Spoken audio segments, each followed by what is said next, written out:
welcome back to the ranch. So today we're going to be working on a little fertilizer, so-called spreader. So what we ended up doing, we applied a bunch of product to our ranch by Agritech, but there was a few fields still that we hadn't, and we will in the future a few times as it needs it. But we're going to be, going down the trail of regenerative ag. So we only need to do this periodically, maybe if we have to correct our pH. So we're going to be adding liquid calcium. But we still have a few areas of the farm that we had animals on and we didn't apply product because we didn't want to put it in front of them when they were grazing. So now we need to. Well, having a spray rig, if I go buy a spray trailer, they're like, I don't know, $6,000, $8,000 to use a couple more times. Doesn't make good sense. And I hate renting stuff. I want to be able to use it when I want to use it. And timing's everything. So if you own your own and it starts to rain, quick, get the calcium on the ground. It kind of sucks to, play that game. Is it going to rain or not? So we're going to build our own today. And we just got a bunch of basic parts. We went to Menards, shout out to them. They had the parts. They were super affordable.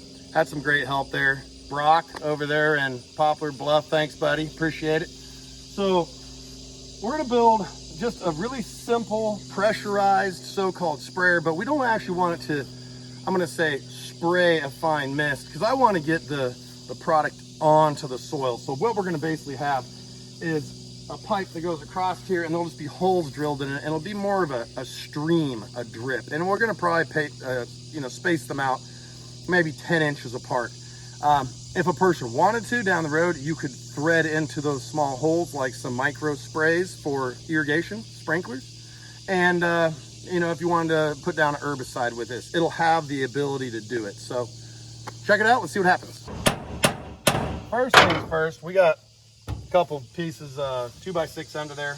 We're going to fasten, and then we're going to put a couple more 2x4s and build a little platform over here to set our pump and some other stuff. It's redneck, but it's going to work. So going to get these drilled and put some screws in.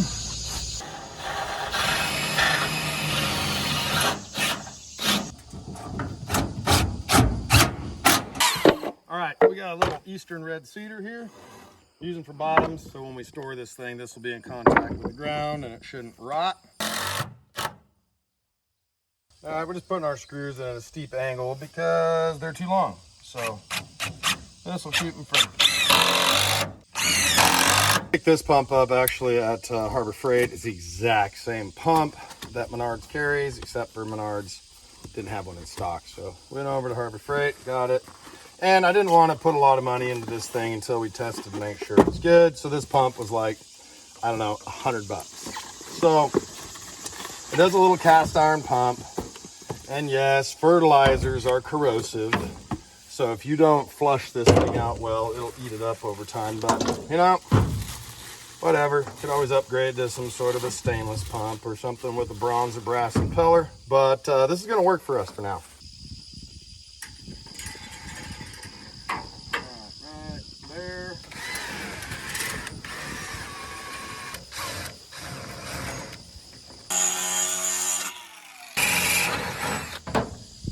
Here's just little clamps for EMT conduit. We're just going to bolt those on there. And then that'll support this one that then supports some PVC pipe. Pretty basic. We're going to probably have to put some little braces from here to here. Keep this from being so wiggly. I mean, I don't know that it really matters, but it'll probably just drive me nuts if it's sitting out there wiggling. So we'll do something with it.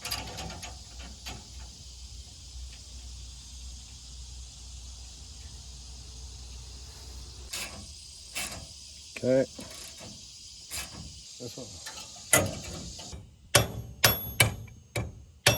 Alright, so we got this end over here smashed up top.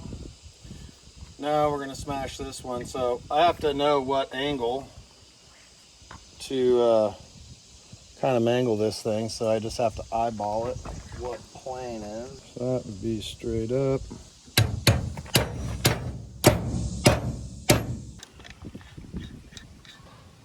Okay.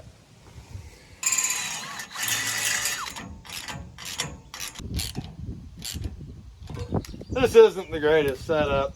We're gonna have a piece of flex PVC here so we can bend the booms out of the way. So all I really have is still this. I haven't come up with a better system yet. I'm sure I will at some point. But what I was thinking about doing is putting something here that's very flimsy. I don't know exactly what yet. Something very, very light to keep it from falling out. And I might not do anything. I might just pinch it around it like that and leave it hanging there. So if you hit something, it just pops it out, swings back. So we're gonna mess with that. We're gonna see what we can come up with. Don't use a Sawzall unless you have to. But use a circular saw. It cuts PVC, flex PVC, all that stuff so much better. So much better and cleaner. Little flex PVC.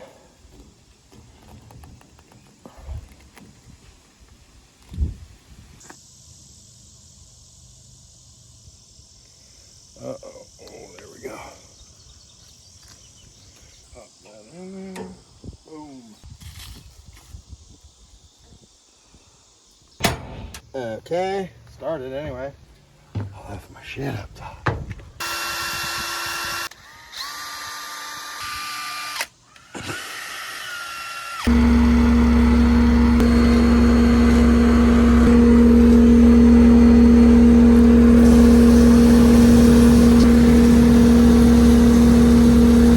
These arms come out. They're on flex PVC. They snap into here and literally use a little tiny wire tie right here in case we catch something. It'll just pop it out. You know, this isn't some professional spray rig. Thank you, Admiral.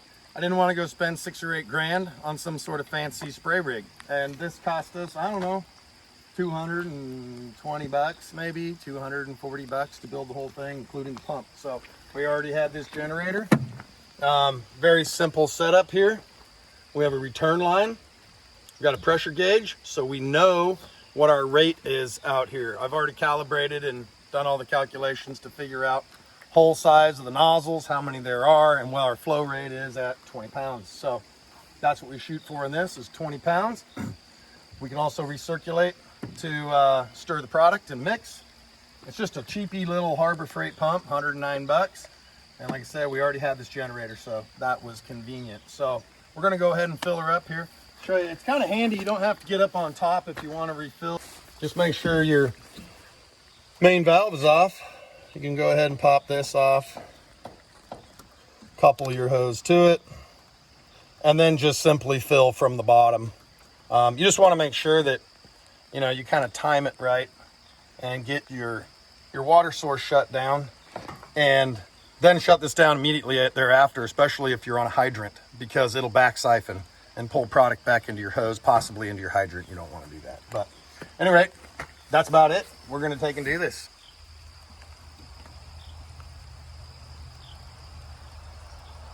Jeez. Kicking his butt. All right, let's go. Ready? There she flies. All right, kill it. Yep.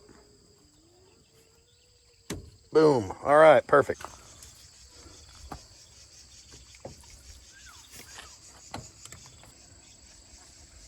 All right, we're ready.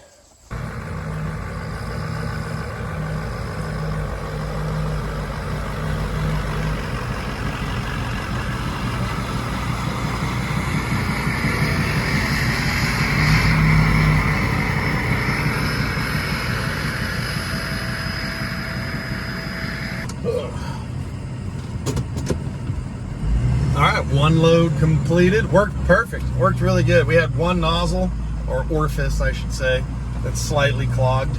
Poked it out with a wire, good to go. We do not have an inline filter or screen on this, which I may or may not install. The orifices are pretty good size, so we'll see. But we're good. Worked flawless. I love it. It looks ghetto, but it works good. Okay, so real quick summary for everybody here. So what we have here, it's the IBC tote adapter, okay? Now, there's 2 different style of threads. Let's look at that. Let's see if I can pop it off of there. Actually, I'll have to unthread all this stuff. So what we got here, you guys can rig it your own way. There's a lot of different ways to do this. This is a double female end connection right here. Oh, look at that. We still got a little fluid coming out. So it swivels. That's why we put that on there. And this is a NPT to hose thread, okay? The 90, but this is what most people are gonna have to take and get. And you can order these right off Amazon. I think this was, I don't know, $4. Now there's a couple different styles. There's this coarse thread and then there's also a fine thread. I'll show you what the fine thread looks like. This is another one. Now this tote actually came with this adapter, so you could actually run, you could run either. But I didn't want that on there. So there you go. Coarse by 3/4 NPT, which is National Pipe Thread. National Pipe Thread is a pressure sealing thread. So it has a taper to it, okay? And it's a different thread pitch than hose thread. So that's all we got there. All right, again, you can just buy them on Amazon. They're affordable. This is reinforced vinyl hose. That goes on there. I think you just saw me take it off. That comes around to the intake side of the pump. Same thing, male adapter right there. Female thread. As you can see, I did the super awesome redneck pipe clamp. It's just a wire twisted up. And then as we come out here, make sure you put a union. You're gonna want a union so you can remove your pump. This does not come with a drain. This actually, like I said before, purchased at Harbor Freight for $109. You can get them at Menards, a lot of other places. It's just a cheapie, but you know, it worked good. It works good, no problem. When we come up here, this is our return. So this is gonna allow you to recirculate your fluids back into your tank, and we just have it going through the lid. Now I'm gonna show you something that's pretty important. All right, there we go, right on the end of there. We've got another male adapter, barbed insert fitting here by 3/4 NPT. Look at that, it's already eating that up. And that is a galvanized T. Why? Well, when you put a T on the end of something like that, it won't whip around and get all snaky in the tank and blow up to the top and move around. It just sits down right in the bottom. And that added weight holds it there. And then the fluid can come out in both directions equally, and it doesn't go crazy. So that's all we do. So again, return valve. Here's an isolation valve to the spray bar. And downstream, we have a pressure gauge. Why?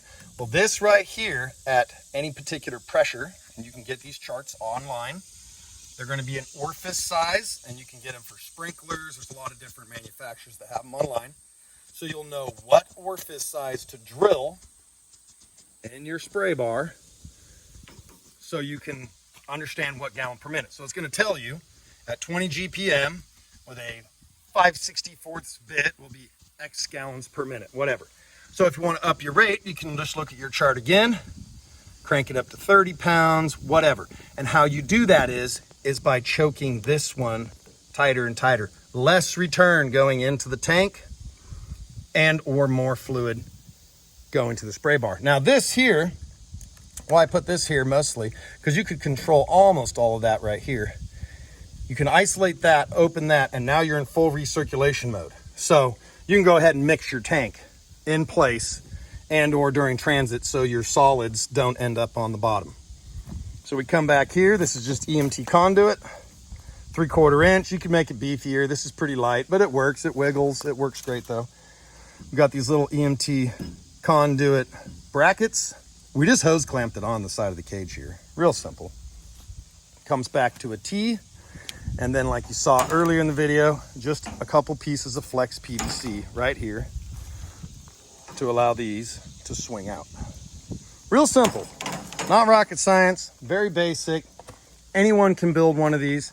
And I think, like I said, you know, I had a little less than 250 bucks, 240 bucks, something like that in it.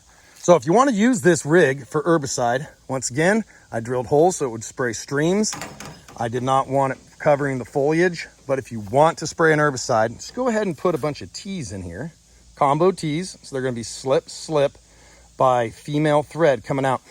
And then you can get an adapter and you can thread pop-up sprinkler spray nozzles right onto that thing. Now, most of them, the ones that I would probably use would be like a 180-degree spray that are like a 10-foot.